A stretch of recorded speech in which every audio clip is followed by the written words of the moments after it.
Hi, everyone, and thank you for joining us today. My name is Dario Priolo, and I'm the Chief Marketing Officer of Profiles International.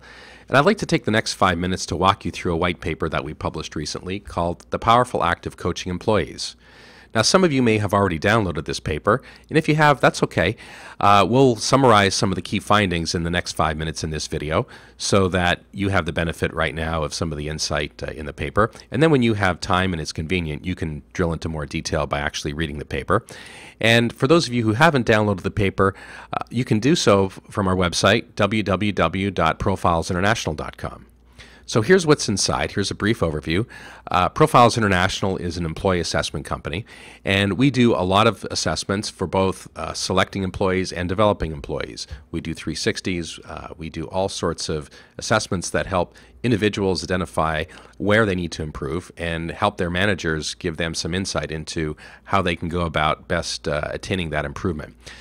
One thing that we see, though, is that the kind of real-time coaching is by far the most effective means of developing that employee.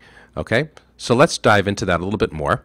So certainly there are some key steps here that we go into towards performance coaching. So certainly acknowledging that good performance really happens by accident, needing to replace the old system with a new one. And we talk about that, the annual performance appraisal process, and just what a bad process that is. And really it's about giving that employee real-time feedback on, sort of bringing to life maybe where they could have improved, but then giving them some good, concrete, constructive advice to improve.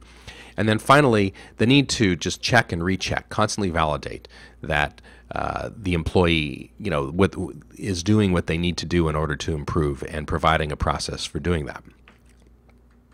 Again, the performance appraisal versus performance coaching. In this report, we go into some of the differences between the two, and certainly build a very strong case for why performance coaching is far superior to performance appraisals for developing employees. And not only, I think, developing their own capabilities in their job, but also for building engagement and for building loyalty and commitment of that employee.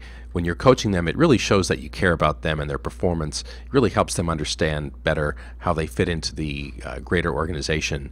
And it's far superior than that annual performance review that really can feel like a beatdown at times, where you're going throughout the year and highlighting every spot where maybe they didn't deliver what was expected. And in hindsight, it's too late at that point to give them advice to turn things around.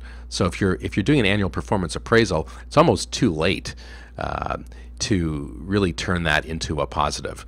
So coaching is far superior. And then we go into some of the common threads of coaching and development. We've got some good research from Burson and Associates that helps us lay out and frame the coaching process, from goal setting through alignment of performance goals with organization goals, employee self-assessments, 360-degree assessments, manager appraisals, competency assessments, development planning. So definitely this one is worth spending a bit of time on and digging in to get the details, because there's a lot of good insight here. And then how to give managers some essential coaching skills.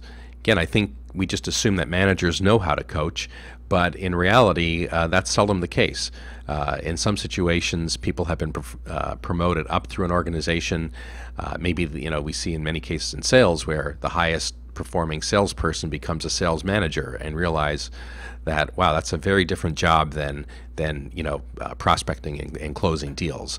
So very different, and people need to actually be taught how to coach, okay? And they need to be given information on themselves and their people in order to be successful. Then we go into 5 elements of successful coaching. The first is job fit. Second is motivation. The third is chemistry with the manager. Fourth is team chemistry.